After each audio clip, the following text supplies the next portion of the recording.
Not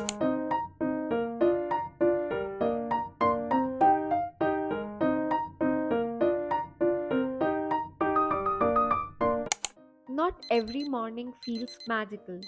Some days it's a war between who I am and who I am becoming. I don't always wake up motivated, but I wake up with a reason. Because dreams don't wait for the perfect mood, they wait for the one who shows up anyway. This vlog isn't about a perfect day, it's about the real ones, the messy, silent, disciplined hours that no one claps for, but they matters the most. Before I check my phone or check my to do list, I check in with my body. A moment of silence, hot water in hand, and just watching the birds outside. Life is whispering, calm if you are willing to listen. Productivity doesn't always start with chaos, sometimes it starts in quiet. Exercise isn't separate from productivity, it's the root of it. A few mindful stretches, a walk, or even a 15 minutes of intentional movement can flip the entire energy of your day. This is where mental clarity begins. It clears my mind, boosts my energy, and strengthens the discipline which helps me study, stay calm, and keep going. Mornings aren't about eating less, they are about eating right. A banana shake blended with dry fruits and honey gives me the energy my brain needs without the crash. Natural sugars, fiber, and protein. It's the fuel that actually fuels you. A natural coconut based soap, followed by the aloe vera for calmness, moisturizer for the bounce, and sunscreen that always guard that glow. The truth is, when you take care of your skin starts taking care of your confidence. Every morning, start with a small offering, a flower, fruit, and lots of seva to Krishna. It's not just a ritual, it's how I reset my energy. That flower that fell today felt like a blessing, a silent reassurance from the divine that he is listening, even when we don't say a word. It's his way of reciprocating. Reading Bhagavad Gita, not just to read but to realign. Even a single shlok can shift your entire perspective. It's not about religion, it's about reconnecting with peace in a world that constantly pulls us away from it. Pause and take a look how beautifully this verse has been explained. I went up on the terrace to pick some more flowers, each petal chosen with love, not just for the Lord but to quieten my own mind. There's something deeply healing about offering beauty to the one who created it. When I returned, I gently placed the flower at Krishna's feet. In this limited world, Krishna's love is full of unlimited mercy on his devotees. Making the choice today for a healthier tomorrow. One simple yet powerful addition to your daily routine is sprouts. Audit, the subject we all fear. Not because it's impossible, but because it's so much. So many points, keywords, standards, it's like the syllabus that never ends. That's why I'm here with my wall charts and this mini slate. Reading isn't enough anymore. I test myself, I stand, I recall, and when I forget, I write. Because writing is how I remember, and repetition is how I conquer.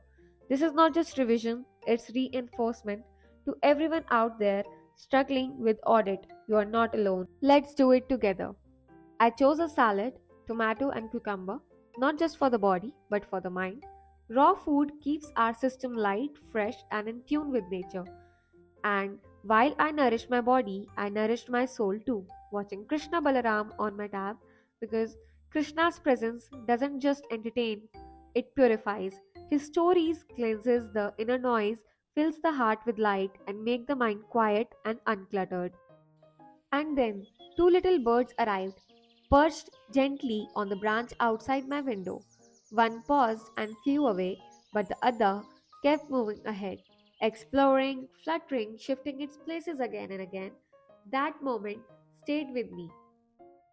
Isn't that how life is? Some things come and go quietly, others stay moving, changing, but still present. We too are meant to be keep moving forward, no matter how small the steps. Post lunch, I picked costing, a practical subject perfect for the sleepy hours. It engages the brain just enough to push past the slump. Alongside, I had cucumber and strawberries this time. Yes, cucumber again. It's light, hydrating, cooling, and perfect for the long study hours. When you are working across days and subjects, keeping your diet fresh and gut light makes a real difference. Every time you choose distractions over growth, you are silently saying no to the life you once prayed for. You don't need more motivation, you need a higher standard. Act like the person you want to become. Think sharper, move smarter, and stop making peace with average. Greatness begins the moment you decide you are done wasting your time. While solving costing sums, I looked up and there it was again. That same little bird now sitting right on my window.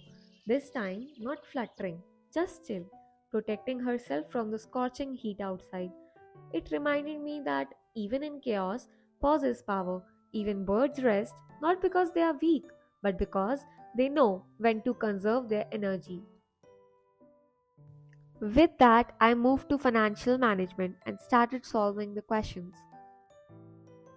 Remember, you are not here to live the same day over and over again, lost in your distractions that do not feed your soul. Your dreams are too big for a lazy routine. Romanticize the effort, make discipline beautiful. And just as my brain needed a pause, sunlight streamed into my balcony, right onto a tiny boat shaped paperweight I keep. It caught the light, the water underneath shimmered, the ship danced. It looked beautiful. And finally, a quick revision of audit, wrapped up with the latest question from the financial management question paper. Keeping myself updated and exam ready. After a refreshing evening shower, I slipped into my comfort zone in a cozy night dress with the hair clipped back, ready to reset. The wind outside was wild. The tree danced like a storm had arrived. And in that moment, I had a choice, let the weather reflect my mood or ground myself. So I chose to grab my books, sit down, and start my audit session, this time with a lecture. Okay, I have been at this for a while, and honestly, it's easy to get caught up in the details. But sometimes it's good to just take a breath, clear your head for a second. It's not all about pushing yourself non-stop. A little pause now and then isn't a bad thing. It's important to reset, even if just for a moment. Anyway, let's keep going. We have got this. This chapter feels never ending. Audit really tests your patience sometimes, and honestly, some parts just refuse to sit in my head no matter how many times I read them. So, I'm just really curious, how do you guys study audit, especially those super lengthy chapters that feel like a marathon? Do you break them into smaller chunks, make summary notes, or just try to understand the flow and concepts first? I feel like everyone has their own little tricks, so drop yours in the comments below. Let's help each other out and make this subject a little less painful.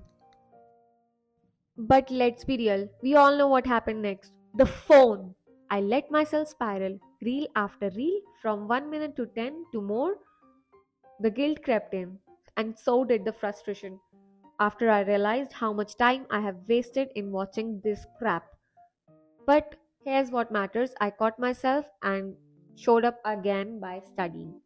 Social media isn't the problem, it's the unchecked, mindless use of it. When used with intention, it can fuel growth and shape a better tomorrow. Once I refocused, I made my to do list for tomorrow, setting intentions before the day even begins because when the plan is ready, half the battle is already won. Instead of mindless scrolling, I gave my night brain something nourishing, a few pages of atomic habits. Because success isn't about dramatic changes, it's about 1% shifts, repeated consistency. I said goodnight to Alexa Good night, sweet dreams. and chose to sleep on time because no growth happens without rest. That's all for today, and thanks to God for such a beautiful day. Good night, dream big, and don't forget you're doing better than you think.